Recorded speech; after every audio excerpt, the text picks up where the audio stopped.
Mardi 5 septembre, un adolescent de 15 ans, victime de harcèlement lors de sa dernière année scolaire, s'est suicidé chez lui à Poissy.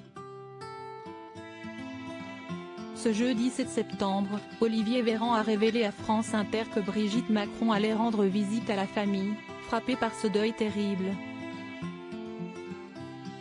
Le harcèlement scolaire, Brigitte Macron souhaite en faire un combat de tous les instants.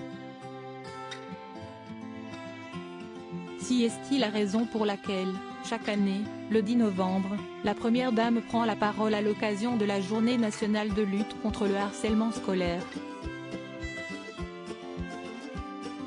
L'année dernière, la femme d'Emmanuel Macron prenait la parole sur Télématin pour parler de ses plans d'action pour lutter contre ce fléau qui conduit, chaque année, des milliers de Français à sauter la vie.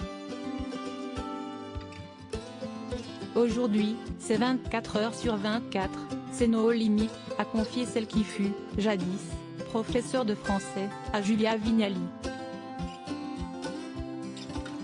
Et d'ajouter, on ne sait pas jusqu'où ça va. C'est au-delà des choses que vous ne feriez pas dans la vie réelle et vous les faites dans la vie virtuelle en toute impunité.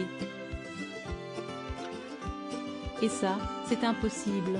À l'issue de cette entrevue, la mère de Tiffaine Ozière a fait part de sa volonté d'avancer sur ces sujets. Selon les chiffres communiqués par le ministère, près d'un élève sur 10 est victime de harcèlement au cours de sa scolarité. Pour lutter contre ce fléau, la Première Dame a insisté sur l'importance de la parole. Il faut parler, verbaliser, avait-elle ajouté à la femme de Cadmerade. Brigitte Macron endeuillée par la mort d'un adolescent victime de harcèlement mardi 5 septembre, un drame est survenu à Poissy. Le lendemain de la rentrée, un jeune garçon de 15 ans, victime de harcèlement lors de sa dernière année scolaire, s'est suicidé. Invité de la matinale de France Inter, Olivier Véran a annoncé que Brigitte Macron allait se rendre, ce jeudi 7 septembre, à Poissy, pour s'entretenir avec la famille de l'adolescent décédé. Quand un enfant de 15 ans en arrive à ne plus envisager d'autre solution que celle de donner la mort, c'est une émotion qui nous oblige tous, a déclaré le porte-parole du gouvernement. L'adolescent, scolarisé en 3E prépa métier au lycée professionnel des métiers Adrienne Bolland à Poissy l'année dernière, a été retrouvé pendu à son domicile.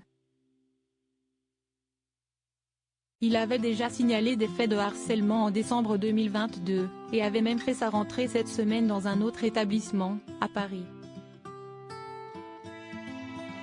Malheureusement, cela n'aura pas été suffisant. Selon Gabriel Attal, dès cette rentrée, un référent sur le harcèlement dans chaque établissement devrait ainsi voir le jour. En espérant que cela fasse bouger les choses.